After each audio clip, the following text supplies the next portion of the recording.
अवामी मुस्लिम league के सरबराह शेख रशीद ने कहा, हालात इतने गंभीर हैं कि अब सियासी नहीं कौमी सलामती का मसला पैदा हो गया। पीटीआई रहनुमा मुसर्रत जमशेद चीमा कहती हैं, हुकूमत ने मुल्क दिवालिया कर दिया है लेकिन अपना तमाम मालो मता बरतानिया मुंतकिल कर रहे हैं।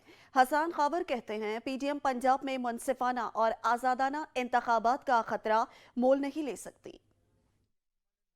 अवामी मुस्लिम लीग के सरबराह शेख रशीद ने कहा है कि पंजाब के निगरान वजीर आला के लिए जो खिचड़ी पकाई जा रही है और चिलमन के पीछे जो घिनौना खेल खेलने की साजिश हो रही है, इससे कौम आशना है। हालात इतने गंभीर हैं कि अब सियासी नहीं कौमी सलामती का मसला पैदा हो गया है। स्पीकर ने थोक के बहाव इस्तीफे मंजूर करके नया सियासी बहरान पैदा कर दिया है। इलेक्शन करवाना होगा, चोरों को भगाना होगा। पीटीआई रहनुमा मुसर्रत जमशेद चीमा ने मुल्क में आटे के बाद पेट्रोल बहरान आने का खदशा जाहिर कर दिया। सोशल मीडिया पर ट्वीट्स में साबिक रुकन पंजाब असम्बली ने लिखा, हमारे पास दरामदाद के पैसे नहीं बचे लेकिन अहले इक़्तिदार आज भी मुल्क को दीमक की तरह खा रहे हैं। मरियम सफदर आज भी मुल्क से मफरूर हैं और अवामी रद्द-ए-अमल के डर से मुसलसल मुल्क वापसी से भाग रही हैं। हुकूमत ने मुल्क दिवालिया कर दिया है लेकिन अपना तमाम मालो मता बरतानिया मुंतकिल कर रहे हैं। मजीद लिखा, इम्पोर्टेड हुकूमत ने mission dry clean Suleman Shahbaz कामयाबी से मुकम्मल कर लिया है। पीटीआई रहनुमा हसन खावर ने ट्वीट में लिखा, पीडीएम ने जानबूझकर पंजाब में मशावरत के जरिए निगरान वजीर आला तैनात करने की कोशिशों को सबताज किया। इसकी वजह यह है कि पीडीएम पंजाब में मुनसिफाना